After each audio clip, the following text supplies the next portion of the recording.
Hi అండి. Welcome to one more mini blog. నిన్న మేము కాలభైరవ స్వామివారి టెంపుల్‌కి అయితే వెళ్ళాము. అమావాస్య కదా! ప్రతి అమావాస్య రోజున కూడా కాలభైరవ స్వామివారి టెంపుల్ దగ్గర అస్సలు ఖాళీ ఉండదండి. చూస్తున్నారు కదా! అప్పుడు టైం వచ్చి 11:30 అయ్యింది. ఎంత క్యూ లైన్ అయితే ఉందో.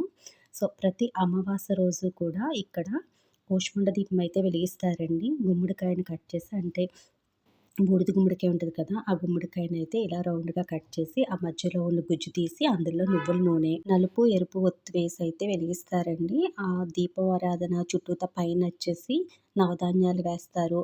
అడుగున ప్లేట్‌లో రాళ్ళుప్పు అయితే వేసి, రాళ్ళుప్పు పైన ఈ దీపాన్నయితే పెట్టి, ఆ దీపాన్ని వెలిగించి కాలభైరవ స్వామి వారికి చూపిస్తారండి. ఇలా ప్రతి అమావాస్య రోజు అలాగే కాలభైరవ అష్టమి వస్తది కదా! ఆ రోజు కూడా ఇక్కడ ఈ విధంగానే దీపారాధనలైతే వెలిగిస్తారు. చూసారు కదా! ఈ దీపాలు నిజంగా చూడ్డానికి 2 కళ్ళు సరిపోవండి. ఎంత అందంగా ఉంటాయో ఈ కూష్మాండ దీపం చూడ్డానికి.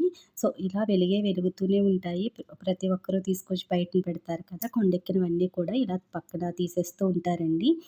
లేకుంటే ఈ ప్లేసే సరిపోదన్నమాట. అన్ని దీపాలైతే వెలిగిస్తారు. చాలామంది ఇంటి దగ్గర నుంచే గుమ్మడికాయలు కట్ చేసి తెచ్చుకుంటారు. కొద్దిమందయితే ఇక్కడే అమ్ముతారండి. 100, 120 తీసుకుంటారన్నమాట.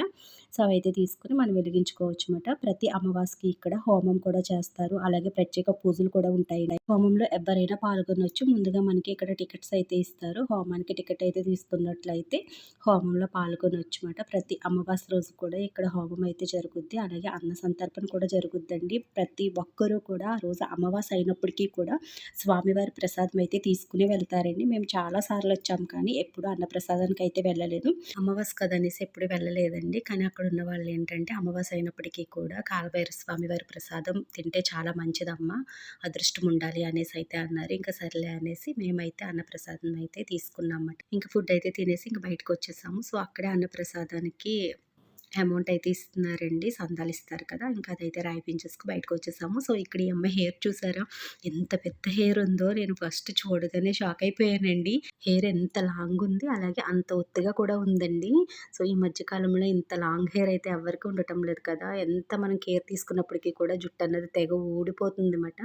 ఈ అమ్మాయి హెయిర్ చూసి నాకు భలే సరదా అనిపించి చిన్న వీడియో క్లిప్పింగ్ అయితే షూట్ చేశాను. అంతే మరి ఈ వీడియో నచ్చినట్టయితే లైక్ చేయండి. Thanks for watching. By by.